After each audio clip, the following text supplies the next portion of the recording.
اور جو باقی رہ گیا وہ پولیس تفتیش میں اگلوا لے گی۔ پولیس دونوں کو ہتھکڑیاں لگا کر لے گئی۔ محلے میں ہلچل مچ گئی۔ رپورٹرز آن پہنچے اور چند ہی گھنٹوں میں میڈیا کی ہیڈ لائنز بدل چکی تھیں۔ فہیم احمد پر حملے میں قریبی رشتہ داروں کا ہاتھ، تہمینہ اور فیاض گرفتار۔ تفتیشی روم میں جب فیاض کو الگ کمرے میں لے جایا گیا وہ جلد ہی ٹوٹ گیا۔ ہاں، میں نے سب کچھ پلان کیا تھا۔ فہیم کا بزنس، مرتضیٰ کا اغوا، میڈیا پر جھوٹ، سب کچھ میں نے اور تہمینہ نے کیا تھا۔ دوسری طرف تہمینہ بھی زیادہ دیر نہ سنبھل سکی۔ ہمیں صرف دولت چاہیے تھی۔ مرتضیٰ کو پھنسانا آسان تھا، فہیم احمد بس راستے کی رکاوٹ تھا۔ ریکارڈنگز مکمل ہوئیں، اعترافی بیانات لکھے گئے۔ صبح کی پہلی روشنی نے فجر کے کمرے کو ہلکی سنہری چمک دی۔ بیڈ پر بیٹھی وہ موبائل اسکرین پر انگلی پھیرتی رہی۔ زیان کا نمبر اب بھی وہیں تھا، نہ کال کی نہ ڈیلیٹ کیا۔ نیچے سے آواز آئی، بیٹا ناشتے کے لیے آ جاؤ۔ آواز مرتضیٰ حسن کی تھی۔ فجر دھیرے سے اٹھی، شال لپیٹی اور سیڑھیاں اتر کر نیچے آ گئی۔ ڈائننگ ٹیبل پر مرتضیٰ اور ان کی بیگم پہلے سے بیٹھے تھے۔ چہرے پر تھکن تھی مگر آنکھوں میں وہ سختی نہیں تھی جو پہلے فجر نے دیکھی تھی۔ بیٹھو، مسز مرتضیٰ نے نرم لہجے میں کہا۔ فجر نے جھجکتے ہوئے کرسی کھینچی اور نظریں جھکا لیں۔ کچھ کہنا چاہتی ہو؟ مرتضیٰ نے سیدھے انداز میں پوچھا۔ فجر نے رک رک کر کہنا شروع کیا۔ میں آپ سب سے، خاص طور پر آپ دونوں سے معافی چاہتی ہوں۔ میں نے نہ سچ دیکھا نہ سمجھا، جو دکھایا گیا بس وہی مانتی رہی۔ مرتضیٰ نے چند لمحے خاموشی سے اس کی بات سنی، پھر گہری سانس لی۔ بیٹا، ہم انسان ہیں، ہمارا جرم اتنا بڑا نہیں جتنا تم خود پر بوجھ ڈال رہی ہو۔ وقت اور حالات نے تمہیں غلط رخ دکھایا، ہم تمہیں الزام نہیں دے رہے۔ مسز مرتضیٰ نے اس کا ہاتھ تھاما۔ ہم زیان کو سمجھا لیں گے، تم بس اپنا دل صاف رکھو۔ فجر نے بے اختیار آنکھیں بند کی۔ کتنے سال اس نے اندھیری سچائی کے سائے میں گزار دیے تھے اور آج پہلی بار ایک نرم روشنی نے اندر جگہ بنائی تھی۔ فون بجا، اسپتال سے کال تھی۔ فجر نے کال اٹھائی۔ جی بولیے۔ دوسری طرف سے پرجوش آواز آئی، مسز فجر مبارک ہو۔ فہیم صاحب نے ہوش میں آ کر آنکھیں کھول دیں۔ چند لمحے فجر سن نہ سکی، سانسیں جیسے تھم گئیں۔ کیا واقعی؟ ڈاکٹرز ابھی تشخیص کر رہے ہیں مگر وہ ہوش میں آ چکے ہیں۔ میں پہنچ رہی۔ وہ تیزی سے کھڑی ہوئی۔ بابا جاگ گئے۔ مرتضیٰ حسن ایک لمحے کو جیسے سن نہ پائے، پھر مسکرا کر بولے، الحمدللہ۔ اسپتال کے راستے میں فجر کی آنکھیں مسلسل بھر آتی رہیں۔ دروازے کے باہر پہنچتے ہی وہ دوڑتی ہوئی اندر گئی۔ بیڈ پر فہیم احمد کی آنکھیں کھلی تھیں، کمزوری چہرے پر چھائی تھی مگر نظر پہچاننے کے قابل تھی۔ فجر قریب جا کر بیٹھ گئی۔ بابا، میں فجر ہوں، آپ کی فجر۔ فہیم نے ہونٹوں کو حرکت دی، مدھم سی آواز نکلی، بیٹا۔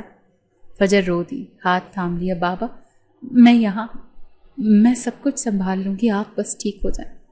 ڈاکٹرز اندر آئے۔ رسپانس اچھا ہے مگر اب بھی مکمل ریکوری میں وقت لگے گا، مسلسل دیکھ بھال کی ضرورت ہے۔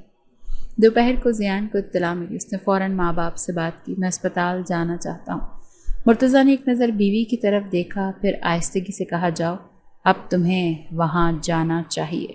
اسپتال میں داخل ہوتے وقت زیان کے دل کی دھڑکن معمول سے تیز تھی۔ وہ جب کمرے میں داخل ہوا تو فجر نے اسے دیکھا مگر کچھ بولی نہیں۔ فہیم احمد نے زیان کو پہچانا، آنکھوں میں نمی آئی۔ زیان آ کر جھکا، انکل، میں واپس آ گیا، معذرت چاہتا ہوں، بہت دیر ہو گئی۔ فہیم نے زیان کے ہاتھ سے انگلی ہلکی سی حرکت کی جیسے دعا دے رہے ہوں۔ کمرے سے باہر نکل کر فجر خاموش کھڑی تھی۔ زیان بھی آ کر اس کے برابر میں رکا۔ میں نے سنا سب سچ تمہیں معلوم ہو چکا، زیان نے کہا۔ فجر نے سر ہلایا، ہاں، دیر سے ہی صحیح پر سچ نے سب بدل دیا۔ اب کیا چاہتی ہو؟ زیان کا لہجہ سخت نہیں تھا لیکن خالی ضرور تھا۔ میں صرف تم سے معافی مانگنا چاہتی ہوں۔ نہ تم سے وفا کی نہ اعتبار رکھا، تم نے سب کچھ سہ لیا اور میں صرف تماشا دیکھتی رہی۔ زیان نے دیوار کی طرف دیکھا، یہ رشتہ اگر بچنا ہے تو اب نیت صاف ہونی چاہیے۔ میری نیت اب صاف ہے زیان، باقی تو سب تم پر ہے۔ زیان نے کوئی جواب نہیں دیا، صرف آہستہ قدموں سے واپس کمرے میں داخل ہو گیا جہاں فہیم کی سانسیں اب کچھ بہتر ہو چکی تھیں۔ اور سب کچھ ایک نئی طرف مڑ رہا تھا۔ گھریلو لان میں سجے اسٹیج پر گلابی اور سنہری روشنیوں کے درمیان فجر اور زیان کا نکاح دوبارہ پڑھا گیا۔ قریبی فہیم احمد ویل چیئر پر بیٹھے تھے، چہرے پر مسکراہٹ تھی مگر آنکھوں میں نمی۔ مرتضی حسن اور اس کی بیوی نے مبارکباد دینے کے بعد فہیم کے شانے پر ہاتھ رکھا۔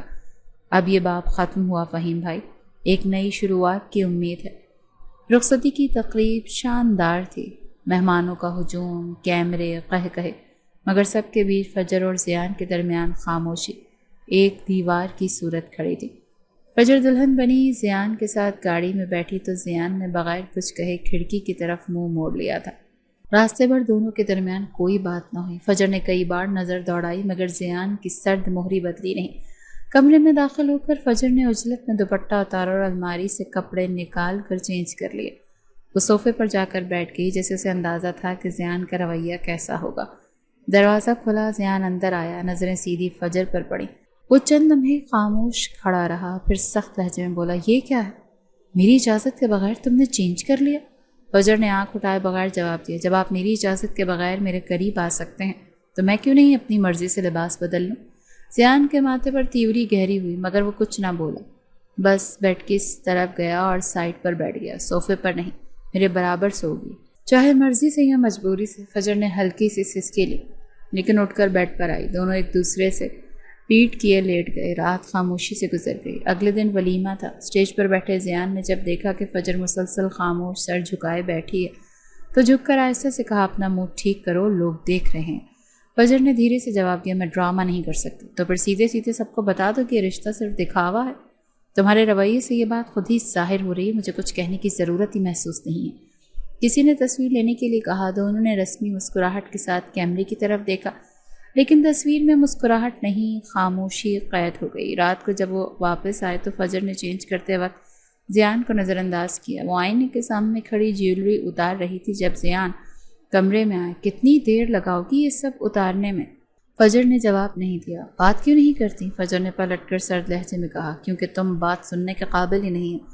زیان نے غصے سے قدم آگے بڑھایا، تم نے سب تب سنا تھا جب تمہیں سازش کا ثبوت ملا، لیکن میں 6 سال تک تمہاری خاموش نفرت سہتا رہا، اس کا حساب؟ فجر کی آنکھوں میں آنسو آ گئے، تو تم نے جو میرے ساتھ کیا وہ حساب برابر کرنے کے لیے تھا؟ تمہیں کیا لگا میں اس زبردستی کو کبھی بھول جاؤں گی؟ زیان کا غصہ ٹھنڈا پڑنے لگا۔ وہ ایک لمحے کو خاموش رہا، پھر آہستہ سے بولا، نہیں فجر، وہ لمحے میں بھول نہیں پایا اور شاید یہی وجہ ہے کہ تمہارے آنسو آج بھی مجھے توڑ دیتے ہیں۔ اس کے قریب آیا، ہاتھ تھامنا چاہا مگر فجر پیچھے ہٹ گئی۔ ابھی نہیں زیان، ابھی زخم تازہ ہے۔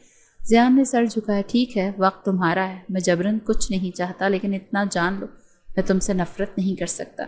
فجر نے دھیرے سے نظریں اٹھائیں، اور میں ابھی تم پر بھروسہ نہیں کر سکتی۔ رات بیچ کی لکیر پر گزری، دونوں نے اپنے اپنے کنارے پر لیٹے، لیکن پہلی بار درمیان میں خاموشی کے ساتھ ایک امید تھی کہ شاید کل کچھ بدلے۔ زیان سونے سے پہلے آہستہ سے بولا، جب تم چاہو بات کر لینا، میں انتظار کروں گا، اس بار تھک کر پیچھے نہیں ہٹوں گا۔ فجر نے کوئی جواب نہیں دیا، صرف آنکھیں بند کی، مگر لبوں پر ایک لامحسوس سا لرزتا ہوا سوال تھا کہ کیا واقعی ایک زخم کے اوپر محبت دوبارہ اگ سکتی ہے؟